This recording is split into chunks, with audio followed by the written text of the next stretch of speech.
Association, bringing you witty and charming, in-depth conversation on the topics that matter to you with the leading thinkers and movers of our time. A special hello to all of our new listeners, as we now are part of the EWTN Global Catholic Radio Network and working in partnership with the Guadalupe Radio Network. I'm your hostess, Dr. Gracie Christie, and I'm joined by my dear friend, Andrea Picciotti-Bayer, also of the Catholic Association. Taping a remote show from Miami and the state of Virginia. Gracie, it is so nice to be reconnected with you. I always feel a sense of calm every time we're working together. And I'm really looking forward to this episode where we're going to talk about the interplay of the challenges that we're facing now as a people and our civil rights. And one of the things that came up recently was a wonderful reminder coming out of the Office of Civil Rights at the Department of Health and Human Services about the importance of our civil rights when dealing with medical care and hospital decision making. It's true. Very important, because we've been watching this news out of places like Italy, where they're having to choose who to use the ventilators on because there's just not enough equipment to go around. So a really nice reminder. Here's a quote from Roger Severino of the Office of Civil Rights. "We are concerned that standards of care may start relying on value judgments as to the relative worth of one human being versus another, based on the presence or absence of disability. We're concerned that stereotypes about what life is like living with a disability can be improperly used to exclude people from needed care." Now, you, Gracie, as a doctor, know that it's such a challenge to make medical decisions and to best serve your patient and serve all of the patients that are coming.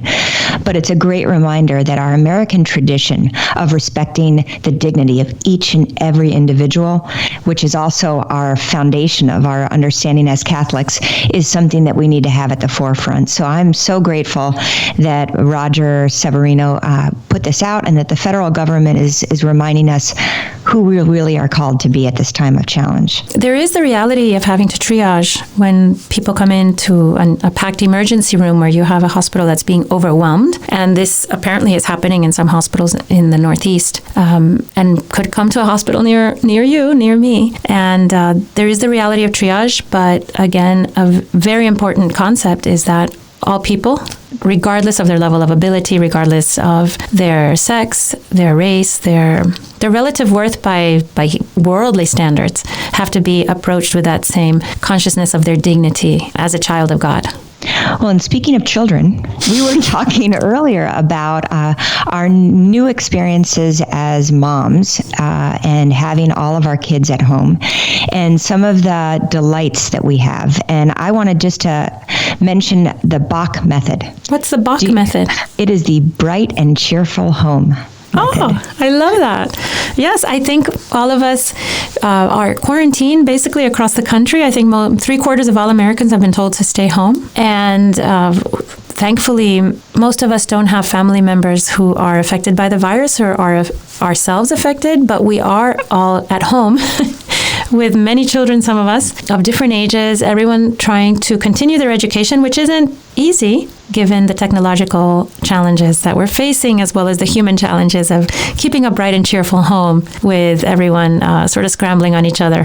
Well, you know, Gracie, I wanted just to share one little anecdote from my house. The first couple weeks have been very anxious. And just a few days ago, we started, the weather got better and we were outside and we were playing Foursquare in the driveway, and I turned on music and we were dancing, and some of our neighbors were passing by at an appropriate social distance, and they stopped and they started dancing as well. Oh, I love that. There's even a way to connect with your neighbors, even when we're quarantined and at a stay-at-home. And that's something that maybe is going to be some of the bright lights that come from this very difficult time. Well, it's important to take the silver linings where they exist, right? And it is I know I'm experiencing a silver lining in having my college. I have a boy in college, and he's home now for the foreseeable future. I guess he's not going back to college maybe till September. And I love having him at home. I'm also starting to wonder what they do all day in college, because now he's back in class and he seems to have oceans of free time. So I'm thinking maybe they could do college in a couple of years. It could cost, instead of 4, it could cost us less. They would have to party less, but I'd be willing to sacrifice their party time. Maybe you just need to have more parties at the Christie house. Andrea, we have a great show today. We're going to start with Father Ben Kiely, who is an old friend of ours personally, and also a friend of the Catholic Association and Conversations with Consequences. He's joining us all the way from England. He's going to tell us how things are going over there. He's a priest of the Ordinariate and the founder of Nazarene.org. Welcome, Father Benedict Kiely, all the way from England. Thank you, Gracie. Good to be with you. Hi, Andrea. Hey, Father. We're so happy that we were able to connect. Well, it's a joy to be with you, even though we're not in the same country. I'm sitting in England in the afternoon, and you're in America in the morning, but we're communicating on EWTN. Well, it kind of doesn't even matter where we are anymore. We're all connected, and we're all, I guess, one big suffering family. Well, it's one of the blessings, isn't it, that we can communicate like this. That is one of the blessings, and families can stay connected, especially if they're in isolation. That's really one of the blessings that this modern technology can bring. And when you think about in the past, you can go back as far as you want, really. When you think about in the past, when people were quarantined, they were really in isolation and horribly removed from each other. Now we have this blessing of the internet.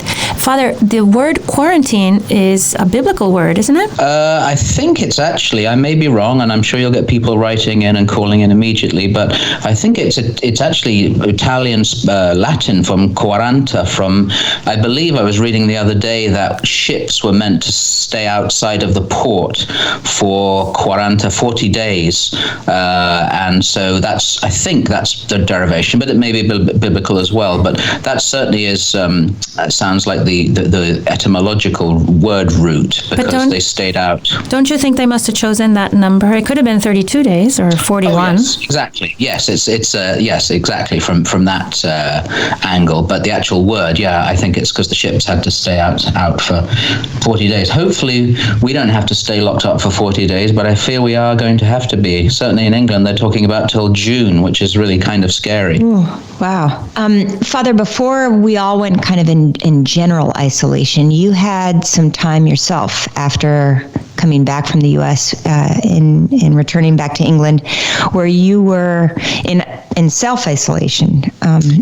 Yes, well, it's because I came, I had to leave Washington, D.C. quickly because of the travel ban, and my brother and sister, normally when I live in England, I stay with my elderly mother, 82-year-old, and she has many of the health conditions which put her at the highest risk. So my siblings said they didn't want me rightly to go home straight away, so I went to stay with my sister for a week and just was pretty quiet and just had time to read and think and do a few walks and say mass, and that was about it. But it was an interesting experience. And what's it feeling like over there in England? Feeling pretty weird. There seems to be an increase of restrictions slowly but surely, and this is one of the slightly worrying things, that some of our civil liberties, perhaps rightly for a short time, are beginning to disappear, but it's also unnerving. I like to see, whether we agree with them or not, it's good to see contrarians, writers, and broadcasters at least putting the opposite view, because when powers are taken away, often they're not given back, if you know what I mean. It's very easy to restrict. For example, we're hearing that the police in England are stopping people who are out for a walk. The government's allowed us to go out for a walk every day or a run. You're not meant to go out for more than an hour, and we're seeing reports of people being stopped by the police asking them, have you been out for more than an hour? And bizarre, even drones. I mean, that is, to me, it's very, very, very scary. That does remind us of communist China, that drones are flying over and telling people, get back inside. I heard something quite Orwellian sounding, that in England you're being asked to tell on your neighbors if you see them out for their second walk of the day. Yes. It's going to encourage nosy neighbors who've been nosy for years. They're going to get really, it is. It's hopefully we can laugh a bit. The good thing about being English or British, but I always say English,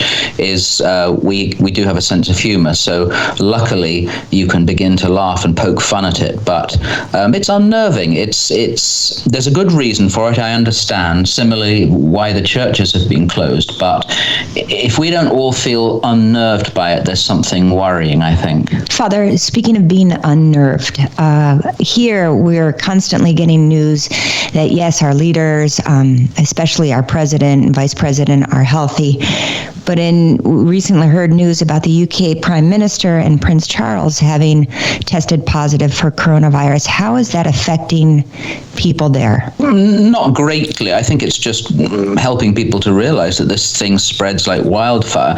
The flip side of it is, in a way, it's good because they both seem to be having a mild version. And in fact, from what I read, again, I'm not the expert, Dr. Gracie is the expert, but it seems that most people who get it, if not the vast majority, it's very mild. It's like a cold or even a light flu or even less. And every winter we get that and we don't think much of it. So, but obviously for some it's very, very serious. And I think that's why the reactions seem to be so strong, because obviously we don't want the health services, hospitals to be overwhelmed, which I don't think it's because of the potential large number of deaths, because statistically they seem to be relatively low. It's the overwhelming of the hospitals and the ICUs, etc. But as I say, Gracie would know a lot more about that than I do. I wonder how the NHS, your National Health Service, is going to be able to meet this emergency, because they're always understaffed and under-prepared, it seems, right, during flu season? Yes and no. I think all the health services and all the medical facilities of the whole world are going to be under intense pressure. Otherwise, for example, you wouldn't have just built this huge hospital in New York City and had the ship arriving, and we just built a huge hospital quickly in about 5 or 6 days, which is amazing. So it's not just the Chinese that can do it. I think all the health services are potentially looking at being overwhelmed if they receive lots and lots of patients. But as I said, I think the actual numbers of people who have it and will be perfectly all right seem to be pretty high.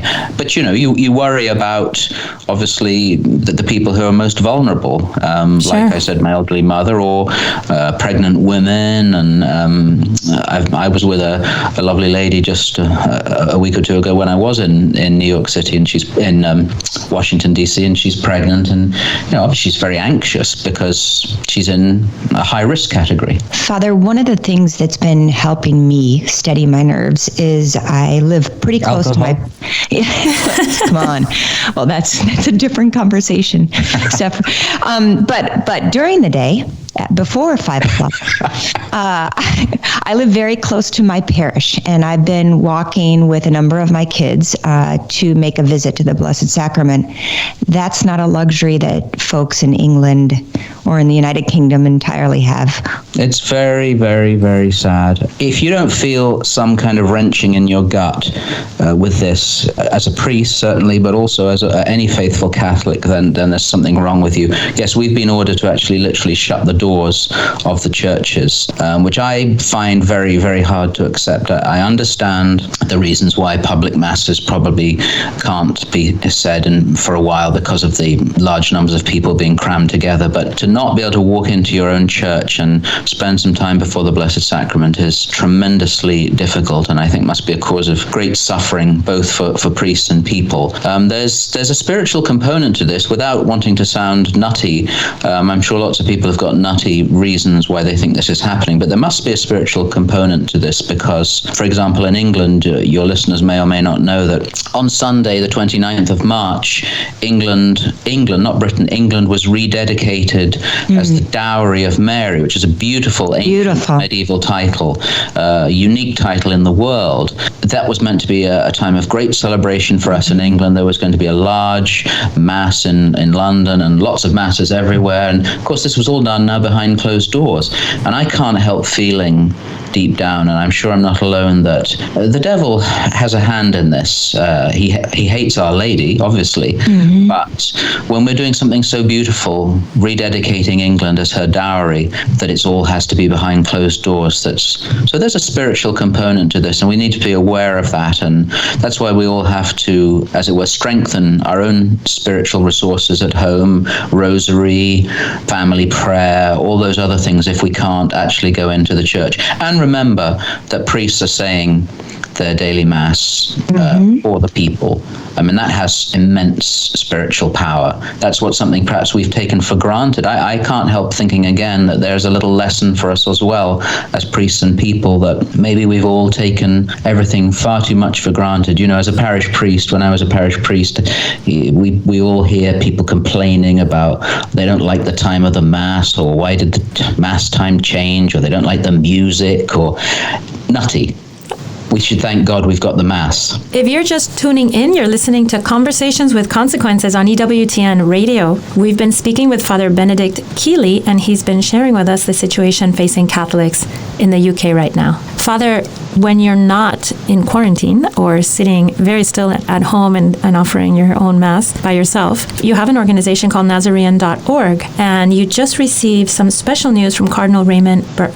We're very blessed. Yes, Nazarene and I started this charity way back in really sort of the end of 2014, when the great onslaught on Christians in the Middle East started. And so I've been working now for the last nearly 4 years full-time as a priest, as my ministry, to help persecuted Christians. And Cardinal Burke's been a great supporter and a great friend. And I asked him if he would become the spiritual patron of the charity. And I thought he probably would say, well, that's very kind, but no. But he very willingly said yes, and has taken on that role. Yes, and he's been so supportive and such a man of prayer, and he's promised to pray daily for us and be a father figure. And that's what, so it's a great joy, it's a great gift, and we're also getting a number of other people to come on board to help and give guidance. Father, you still have a lot of contacts, especially in Iraq and in Syria. I know you visited Lebanon recently. One can't help but think that this kind of increased environment of agitation in the world puts persecuted Christians even more at risk. Absolutely desperate. And that's what I would appeal to all the good listeners of EWTN, all the good Catholics and Christians who listen. Please don't forget the persecuted. I know we're all going to be focusing, and rightly so, on our own worries, our own concerns, but please don't forget these Christians who've suffered so much. And yes, now it's much worse. A, because people are forgetting about them. B, their economic conditions are just disastrous. For example, we're finding it very hard to get assistance to them because the bank situation is so bad, the money transfers. So I would appeal again to people. I'm not asking for money now. I'll come on the show again when this is over and ask for money. I just ask you to keep praying. Pray for them. Nazarene needs that more than ever. Just pray for these people and offer your rosary as well. But yes, they're suffering terror. Lebanon, the financial collapse means that people are not even able to take more than about $100 or $200 out a week from the bank. Not starvation yet, but people are really, really struggling. In Syria, the Christians are struggling. In Iraq, it's very, very, very bad. Are you afraid there'll be increased aggression against them with all the increased anxiety? And people like looking for scapegoats, and the Christians have always been in the middle. Certainly, for example, in Iraq, their situation is very serious, and they're surrounded. One of the towns we help, the great priest there, he's surrounded by a Shia militia, and I'm sure they feel very nervous because the eyes of the world, even if they weren't on them, they're really not on them now. And of course, US troops are pulling out, and so I would suspect we're going to start hearing, unfortunately, many more attacks again, and that anxiety is going to increase. That's why I say prayer is essential. When I was in Damascus in Syria before Christmas, the one thing the Archbishop there asked me to do is ask people to pray for them. Really, please pray, he said, because we feel often that we've been forgotten, and the power of prayer we know is we believers, so we must believe in that power. It's essential. So again, I always ask when I speak, Gracie, you know, I've been to your parish in Miami. I ask people, please say at least one Hail Mary a day. That's not hard. One Hail Mary a day for the persecuted. I think everyone could commit to that. Father, I remember when you were telling me after your trip that while you were there, you had a chance to encounter some wonderful French volunteers working in the Middle East, and there were some tragic news, but recently we heard some lovely news. Could you tell us a little bit about that organization and what has transpired? Yes, a wonderful French charity called SOS Chrétien. They send basically young people, college-age kids, etc., to work for a couple of months in some of these real hotspots, and they've been there for years, in Syria, in Iraq, in Lebanon, in Africa, and I got to know them in Iraq and in Syria, and one of their 4 of them were kidnapped in Baghdad in mid-January, 3 Frenchmen and an Iraqi, and we heard nothing, but one of them, their leader, a man called Alexandre, he was my guide when I was in Damascus. Lovely man, married to a Syrian with a young baby. He was about to leave Syria and go back to France, and then he was kidnapped. We heard nothing. There was a lot of prayer, again, back to prayer, a lot of rosaries, a lot of masses, a lot of prayer, and beautifully, we need some good news. Beautifully, last week they were all released. So a real answer to prayer and a great moment of joy for everyone who'd been worrying so much. But who was it that kidnapped them, Father? Nobody knows. At the moment, we don't know. It's all, obviously, either one of the militias or criminal gang. They're all mixed up together. There's been a lot of kidnapping for ransom, but they're all mixed up together. It's hard to... Christians didn't kidnap them, that's for sure. But we didn't hear. It was very, very quiet. Obviously, there was a lot of stuff going on in the background, and the French government must have been involved, but they're free. They are unharmed as far as we know. We haven't seen any pictures of them yet, but that's a bit of really good news in a bit of a dark time. That sure is, Father. And switching continents, right before you returned to England, you attended a conference on the situation in Africa, which is also quite dire. Well, it's almost like I'm giving you lots and lots and lots of bad news, which is sad, but we have to be focused on our persecuted brothers and sisters. And this is a situation that's unfolding in Africa, not reaching the news media hardly at all. There is a massive, now being called genocide of Christians sweeping across Africa, the countries of Nigeria, Niger, Chad, Cameroon, Burkina Faso. It's sweeping across. It's Islamic terrorism attacking Christians. Did you know, I'm sure the listeners didn't know, that more Christians have been killed in Nigeria because of their faith in the last 3 years than in the entire Iraq war. So Christians, 7,000 plus Nigerian Christians have been killed just in the last 3 years because of their faith. They're burning them alive, they're beheading them. Meanwhile, nothing is being reported, virtually nothing in the media. And that's why when people tell me in the Middle East, Christians say, we don't think you care about us in the West, well, I think the Africans have a right to say that, because, but of course, if people don't know, it's not their fault. That's part of my work, is to help through wonderful things like your program, is to help people realize what's going on. But they are some wonderful people. I was with a wonderful Nigerian priest, a real hero. This man here, Father Joseph Fidelis, what a wonderful name, Faithful Joseph. He's just a great priest, and he was telling us about what's happening. He's in danger, his bishop's in danger, his people are in danger. So he was speaking to us, a group of sort of experts. We're down at Ave Maria Law School in Florida, in Naples, just to try and get sort of our heads around what's happening and to start working on helping people realize, and also in trying to influence U.S. policy. For example, there are U.S. troops there who are not fighting, but they're helping train, etc. There's a movement to get them to leave, and what they're pleading, the Christians are pleading to please don't pull those troops out, just because they provide at least some kind of buffer. So there's a lot going on, and hopefully we'll hear more about it, even though we're all being diverted by this awful plague that we're going through. Father, you do something that I think is very important when we think about the persecuted, is you give a name to people so that we can really understand and pray for them by name and understand our relationship and our connection to them. I know in my own parish, we had this beautiful priest from Burkina Faso, Father Alphonse, who comes every summer, and he's had to suspend that. He's the head of the seminary there, and he's had to suspend his visits because of instability and making sure he's there. I was wondering, what were the kind of key takeaways from the Africa conference that, in addition to just keeping being the situation and the plight of our brothers and sisters in Africa. What were the other key takeaways for us to pay attention to? Well, there are going to be, 2020 is going to be critical for sub-Saharan Africa. There are going to be 15 national elections in different countries, including Burkina Faso, Nigeria, Cameroon, Mali, Mozambique, which of course was Portuguese colony, so you'd think there'd be a lot of Christians, and there are, but there are now Islamic attacks there.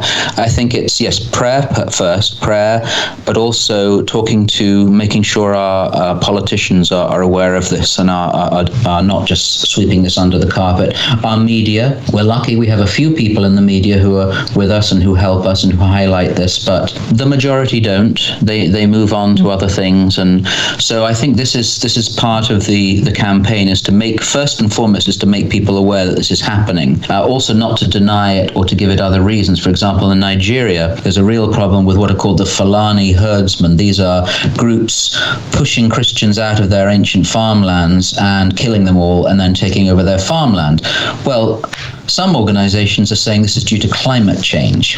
I'm afraid it's not climate change. It's murdering Christians. So we've got to be blunt about this kind of stuff and not allow this political correctness to overtake reality, because that's both a lie and very dangerous. I'm afraid that one of the side tragedies of the coronavirus pandemic is that people really are not paying attention. If they weren't paying attention before, they're paying less attention now. Everyone's obviously very focused on the virus. But I hope that at least our listeners will be able to put a little attention into Africa and the Middle East and our persecuted brothers and sisters with your help, Father. So thank you so much for your help.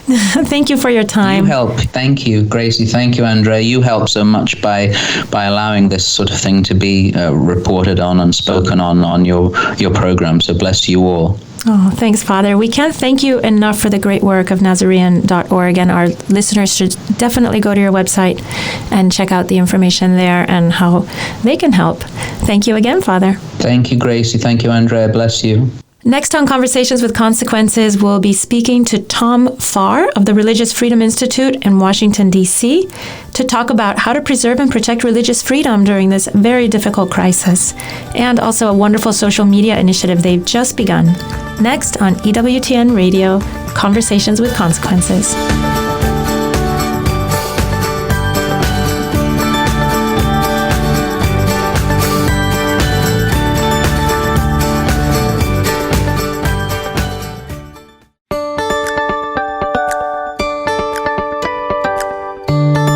Welcome back, friends, to Conversations with Consequences, the weekly radio show of the Catholic Association, broadcasting every Saturday at 5 p.m. on EWTN Radio.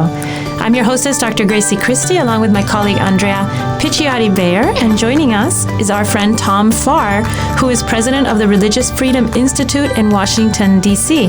Welcome back, Tom, to Conversations with Consequences.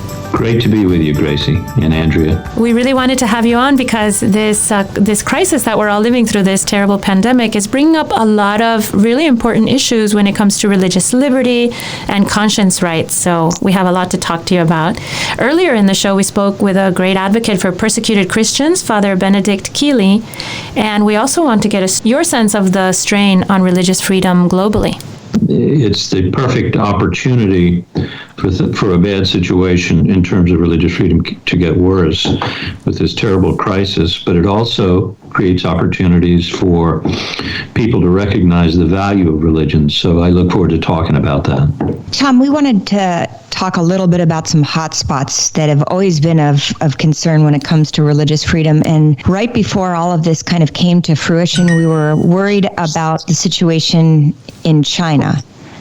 Can you give us a sense of if you think that there's an added pressure in light of the virus to religious freedom in China? Well, I think there's probably no question about it. Any one of your listeners who pays attention to China knows that was before this crisis in a terrible situation with respect to religious freedom across the board, including Catholic and Protestant minorities, including the Tibetan Buddhists, but perhaps the most unfortunate of all are the Muslims, the Uyghur Muslims of Xinjiang province out in the northwest, who are literally have been rounded up into concentration camps over the last several months. And the fear, of course, is that same fear we have for our prisons.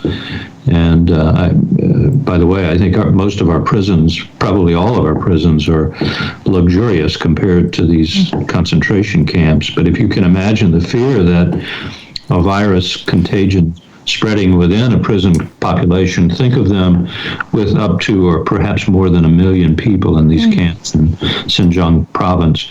I'm not aware of direct reports about this problem developing. I suppose if there is any benefit whatsoever to an authoritarian government, it is their capacity to literally shut things down. But the fear, of course, is that this thing would start in any of the religious communities, or frankly, any other community in China. And as we have seen in some reports about China in Wuhan, the city of Wuhan, people have been treated very badly in some cases. So I don't want to suggest that this is a problem yet, but it is certainly a fear that those of us who focus on religious freedom have, namely that the lack of concern with the dignity of the human person, the lack of concern in China with human dignity overall, would lead them to draconian measures, which they've already taken simply because they don't want religious people plying their wares publicly in China. It's a very scary thought to think about these people who are in concentration camps living, I'm sure, in very terrible conditions, crowded upon each other. If the virus should spread there, which I don't see why not, it seems to be going everywhere with impunity. I can't imagine the Chinese government taking good care of these poor people. No, I think that's right. As I say, the only hope is that they will, out of their own interest, not having to deal with it, they will have taken steps to prevent these things from getting into these camps. But the province of Xinjiang, like much of China, that is to say outside these prisons, as far as I know, is just as susceptible and is experiencing the spread of the virus in no less terms than the rest of China. So we're watching it very closely, very concerned about it. The first thing I saw, Tom, when I went to China to adopt our youngest daughter, the very first thing I saw when I walked out of the plane, went out to the parking lot to find our bus, because we were in a big adoption group with 12 or 15 families, was a beggar woman, obviously maybe she looked rural, very poor, came up to us to beg, and 2 police officers took her around the corner of the bus. And I peeked around the corner to see what they were doing, and they were beating her with truncheons. That's the very first thing I saw when I got out of my plane in China. You know, for a while, what's happening in Hong Kong, which of course is part of China, but is a relatively free democracy, and the fear that the Chinese were going to move in to Hong Kong is still there, but it's obviously deferred. The Chinese are on a campaign to clean up their image. I think we have to be very, very careful about believing what the Chinese say and what they send. I read somewhere that they had sent 400,000 masks to a country in Europe that had to be returned because they were deficient. On the other hand, they are manufacturing some stuff that's useful and sending them to people. So I guess the point is we have to be realists when it comes to China. The Chinese government, not the Chinese people, but the Communist Party of China is capable of terribly savage action against anyone, including its own people, if it sees it in its interest to do so. On the other hand, it is capable of using its power in constructive ways too. So we should bear in mind both as we try to get the Chinese to do the right thing for their own people and others around the world. Tom, your institute, the Religious Freedom Institute, has a number of action teams in areas where there are very strong authoritarian governments. and I'm thinking primarily of India and Pakistan. What kind of reports are you hearing from the folks there that you have contacts with about how those governments are dealing with this new challenge? Well, of course, the challenge in both of those countries and in other countries surrounding is growing like it is in our own country. And while we don't know much about the governments in those areas, particularly in India, which competes with China as the largest country in the world, huge numbers of people, minorities, even though India has experienced enormous growth in the last, as has China for that matter, in the last couple of decades, there's still incredible levels of poverty, so that the capacity to take care of these people should this virus begin to spread. And I'm getting some indications that it is. I mean, it's almost inevitable that it's going to spread in these crowded, huge cities of India. And of course, if you look at Italy, where the hospital capacity is not what it is in the United States, but is probably leaps and bounds above what it is in India, I really, really fear for the people there, including the religious minorities, who are not likely to be first on the list to be taken care of, but just in general about the large numbers of very, very poor, impoverished people who will not have access, or certainly not quick access, to medical help, which makes the search for a cure and a preventative all the more urgent. We're doing it for our own country, and of course, if we can discover these things here, we can hopefully manufacture them and ship them around the world, or the means to manufacture them in their own countries. But I'm very worried in particular about India. The governments in those countries, as far as I know, are at this point following the same kinds of protocols that we see elsewhere. They're doing shutdowns, but the capacity for persecution is very, very high in that, simply because of it's the among some, the lack of an understanding of the dignity of every person, and that in a crisis like this, no one group should be put behind others because of their religion, or because of disability, or because of any other thing that historically has been considered to denigrate the dignity of an individual or a group of people. So we're really concerned about this, and we're watching it very closely, not only in India and Pakistan, but in all the countries that we are present in some fashion, even if we're not physically present. And I think, Tom, that religious communities and religious belief is that we are people that are prepared for disaster. We are spiritually prepared for it, and our communities are prepared with their generosity and their love of the other to be present in these terrible situations, because I think things are going to get a lot worse before they get better. I'm especially concerned with the economic pressure that so many people are going to be feeling. We did a study a few years ago called Under Caesar's Sword, where we looked at Christian minorities around the world and how they were coping with persecution. And one of the not unexpected things we found was that when there were troubles, when there were earthquakes or floods or tsunamis or other kinds of trouble, Christians and other religious minorities were first on the scene to help, not just to help their own people, but to help everybody, because they have a powerful motivation. They believe they're called by God to do this. One way a fancy political science way to talk about that is spiritual capital, which is a term I think coined by an American sociologist named Robert Putnam. And it just a couple of days ago, one of our people at RFI, Byron Johnson, who's a professor out at Baylor University, had a piece on March 25th in the Dallas News, which takes this point up and just makes the point that, according to one study, half the social capital, more than half the social capital in the United States is provided by religious communities.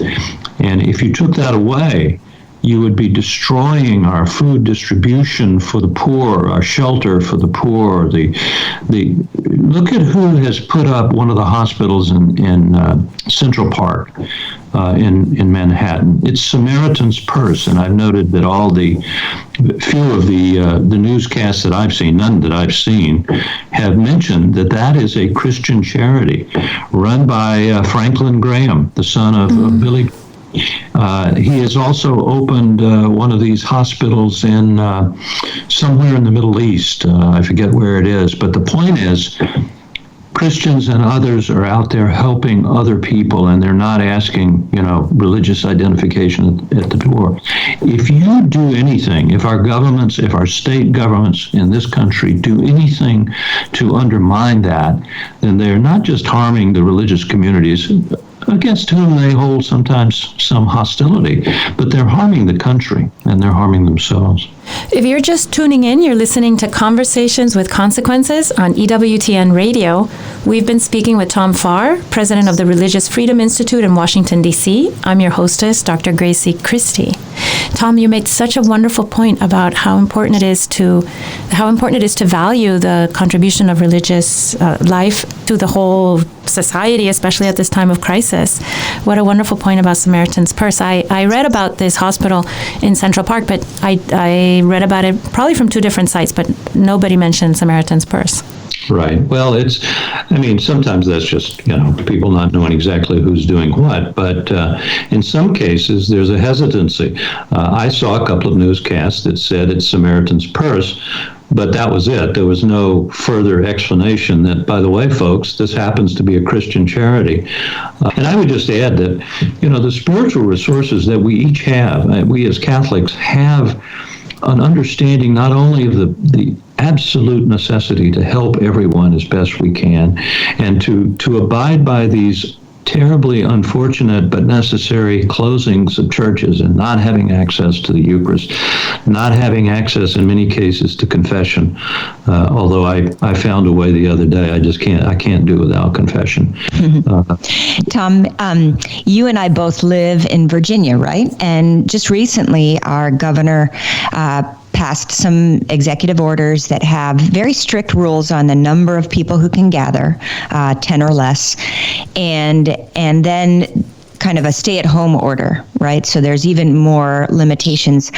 When I first heard the news about the limitation, I went, oh no, that means I can't make a visit to my parish to make a visit to the Blessed Sacrament. Fortunately, I read the order, and it allows for people to travel to and from places of worship. How common is that? I think they're pretty common. In some states, there is an explicit exemption even for church services. So we have probably 6 or 8 states, I think Pennsylvania, Mississippi, perhaps Kansas.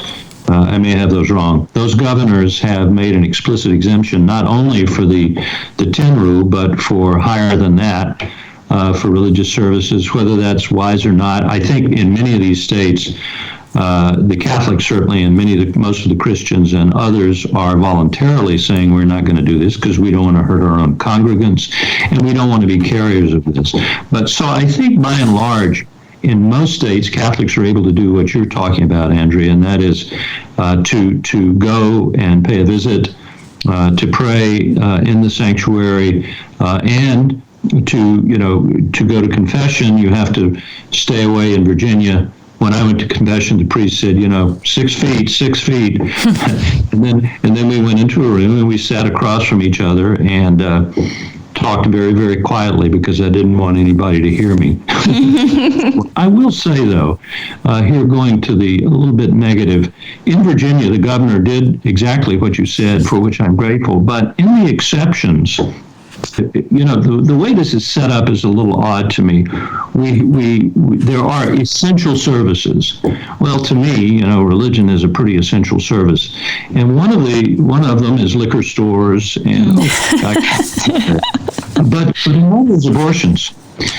And so we have all of these healthcare, very, very important healthcare restrictions. And this Governor Northam is saying is that it remains an essential service to people to be able to have access to abortions.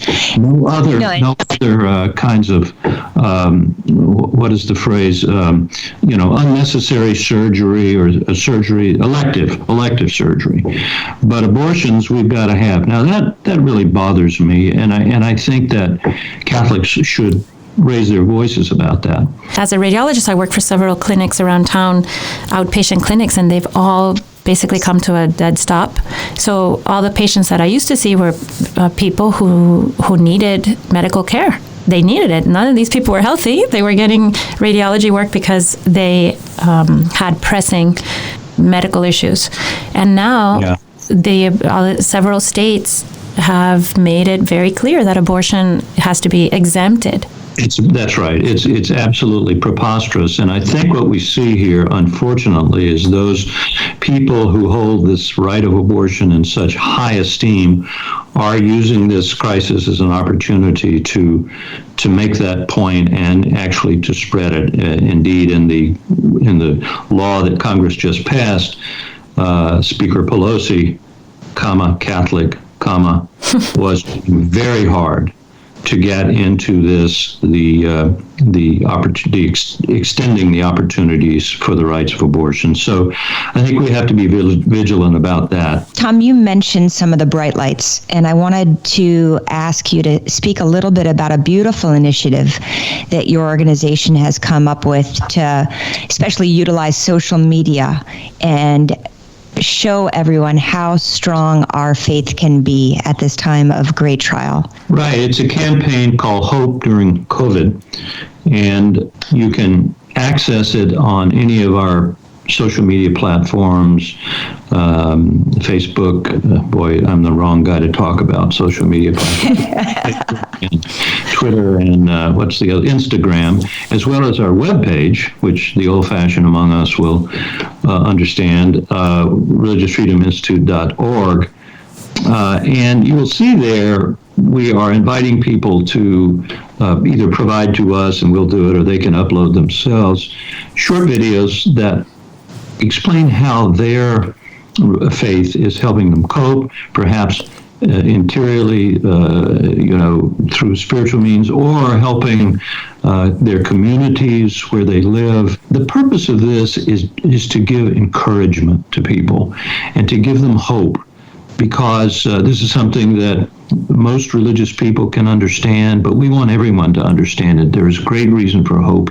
It's nothing more than giving encouragement to a world that needs it. Tom, it's a fabulous idea. I loved your video at religiousfreedominstitute.org. All our listeners should really go there and watch the video, which will cheer you up in this time of anxiety and stress. Tom, I feel like we've barely scratched the surface. The time has gone too fast, but I want to thank you for joining us and giving us your perspective as the president of the Religious Freedom Institute in Washington, D.C. And I hope that you and your family will continue to do well. Thank you, Gracie and Andrea. Thank you so much for everything you're doing. And now, Father Roger Landry offers us, as is customary, a short and inspiring homily to prepare us for this Sunday's Gospel. This is Father Roger Landry, and it's a privilege to have a chance to ponder with you the consequential conversation Jesus wants to have with us tomorrow on Palm Sunday. Throughout this upcoming week, the Church calls holy. It's holy first because of all Jesus did during these days. But it's also called holy because it's meant to make us holy. If we live this week the right way, if we enter into the mysteries we celebrate, if we internalize all Jesus won for us during these most holy days, if we, in short, enter into a conversation with Jesus, not just with thoughts or words, but with our whole life. Holy Week is supposed to be our most faith-filled week of the year, but that requires our choosing to make it the most faithful week of the year. It's obviously going to be very challenging in 2020 because of the various restrictions that have been placed on public worship due to the coronavirus. The liturgies of Holy Week are so powerful that when we show up and are attentive, the palms, prayers, readings, music, homily, smells, and bells will normally bring us into the heart of the mysteries. Just prioritizing the time to be there already predisposes us to receive what God wants to give. Just entering into the church is a choice to leave the profane and enter the sacred. Such settings can't be replicated. But this Holy Week, we're summoned to do the best we can. To live it well will require taking responsibility, to give greater than normal cooperation with God's grace, to have more focused prayer, and far greater interior and exterior preparation. The interior preparations are going to involve prayer and reading. There's some great books to help us. I'd recommend you get a copy of Bishop Alban Goodyear, The Passion and Death of Our Lord Jesus Christ, or Pope Benedict's Part 2 of his Jesus of Nazareth series on Holy Week. I'd also encourage you to watch the great movies about Jesus' life, from Mel Gibson's The Passion of the Christ, or the Visual Bibles films on each of the 4 Gospels. So most of us will have to watch the sacred ceremonies on television or on devices. Learning how to use these media better to focus on Jesus through movies like these will make it easier for us to pray through them better as we watch the ceremonies. Our exterior preparations are likewise important. They begin with trying to create as best we can sacred space in our home where we can block out distractions. Place that's clean and in order, like a well-cleaned church. Should dress up like we would if we're attending our parish. We can't pray well in sweats. We should actively participate in the liturgies to the extent possible, praying aloud the responses, kneeling, standing, and sitting as we would while attending.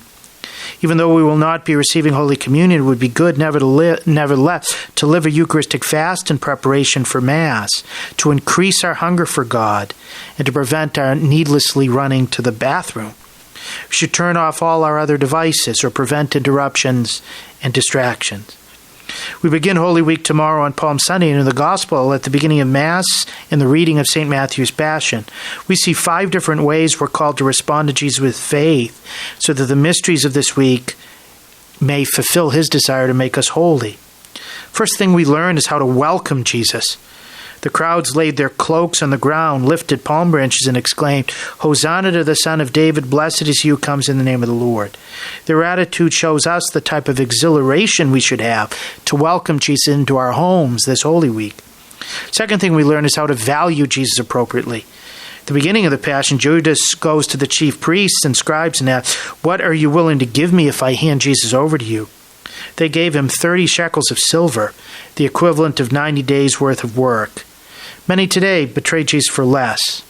If we're going to live Holy Week and life the way God wants, we need to commit ourselves never to selling Jesus out, to sacrifice for him. We see an example of someone who would never betray Jesus in Mary of Bethany, spending the equivalent of 300 days' wages, almost a full year's salary, just to anoint Jesus' feet. Jesus' love is so amazing, so divine, that it demands our soul, our life, our all. The third thing the readings teach us is how important it is to stay awake with Jesus in prayer. Jesus asks us to stay awake and pray, reminding us that the spirit is willing, but our flesh is weak. The apostles in the garden fell asleep, and we see how they abandoned Jesus despite their love for him. Jesus wants us to stay close to him in prayer, to enter into greater intimacy with his suffering, especially during the sacred Triduum of Holy Thursday, Good Friday, and Holy Saturday. Are we ready? Are we committed? The 4 things the readings teach us is about the dramatic choice we have to make. Pilate asks, "Which one do you want me to release to you, Barabbas or Jesus?" The mob, we know, chose Barabbas. Whom do we choose? Choosing Jesus on the most momentous occasions comes from choosing Jesus repeatedly and faithfully in small decisions, choosing to pray, to receive his forgiveness and share it, to love him and our neighbor, to ponder his words in the Bible rather than spending time watching or reading the news, to make him in the Eucharist truly the source and summit of our life. Are we making that choice for Jesus, or choosing Barabbas in disguise? The 5th thing the readings teach us to live Holy Week well is our need to help Jesus carry his cross. We're called to become like Simon of Cyrene. The Lord said that we can't be his disciple unless we deny ourselves, pick up our cross each day, and follow him. That's a condition for the entire year. But especially in Holy Week, it's a particularly pressing summons. Jesus wants us to become co-redeemers, to make what is lacking in his sufferings for the sake of the world's salvation. This week is one in which we help Jesus carry his cross by helping others carry theirs, by visiting and consoling the sick, especially those who are suffering because of the coronavirus, or who are mourning the death of loved ones, who are otherwise impacted. The more we help others carry their crosses, the closer we will be to Jesus.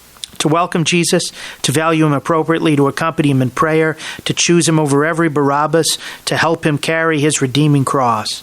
These are the means by which we will live with faith this most important week of the year. This is the pathway by which Jesus will make us holy like he is holy during this special week of sanctification. Let's pray for each other. God bless you. Thank you, Father Landry.